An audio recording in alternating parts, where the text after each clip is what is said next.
My name's Gary Dollner. I'm a freelance Avid editor, and I tend to work in comedy. Worked in comedy for about 25 years, and more recently branched out into some drama.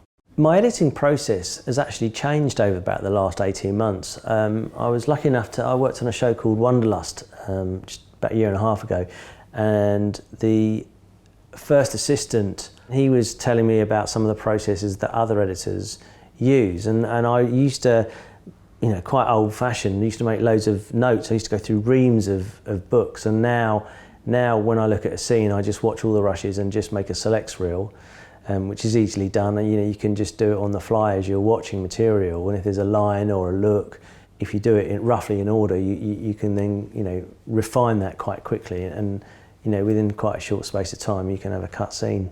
Generally, I think there's a correlation between the amount of time you spend cutting and how good a sequence becomes.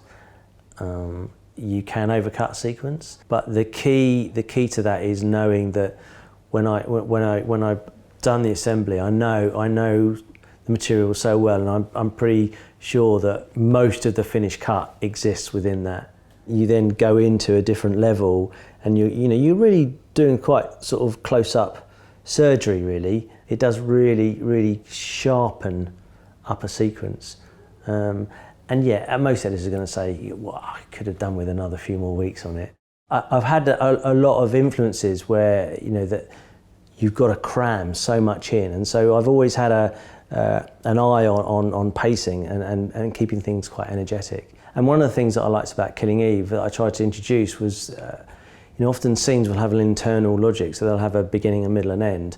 And sometimes you can chop the end off. It's ended, but there's stuff that will still go on, but as an audience you might not necessarily be privy to it, but it gives you an energy and pushes the narrative forward.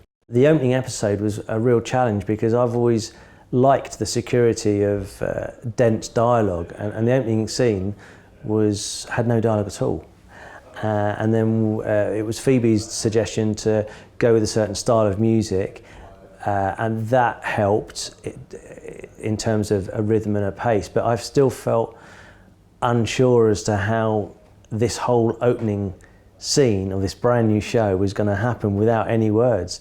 And it took quite a long time to get that right. The soundtrack became such a key element to the whole way we were going to tell the story. We all wanted it to be a significant feature of the show. From the beginning, it felt like we wanted a counterintuitive sound, to go against the grain of what we were seeing, really, just to sort of make it slightly distinct from the genre that it was operating in. So, along with that kind of genre of music, it almost gave the show a sort of voice, really.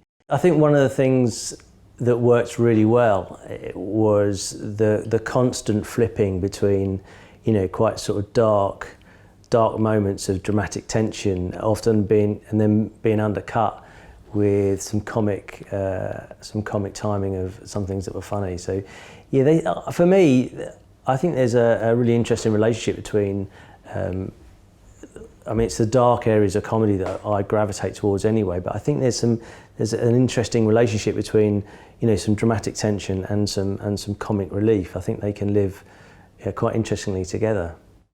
When I first started editing a long time ago, it was on tape machines, tape to tape, linear editing, and it was really frustrating because you knew what you wanted to do, but the whole process was very slow. And so when as a young editor, Avid was introduced into the industry, it was like a bolt of lightning, because this whole radical new way of working, and not only did it completely open up the whole process of cutting, it just meant that the decisions I could make in the cutting room would end up in the final cut. That was huge. That was revolutionary to editors like me. One of the flip sides of that technology is that sometimes you don't get thinking time within the cutting room. Sometimes you'll be walking the dog and have an idea and go in the next day and try it. I find generally that the mornings are my the time that I can really rattle through, and I'm more productive in the mornings than I am in the evenings. The one thing I always say to any of the assistants I work with is, what I really appreciate is if they come up to me and say, can I cut a scene? And I say, yeah, go on, go away. I mean, go away, have a go at it, because the only way you learn how to cut is to cut.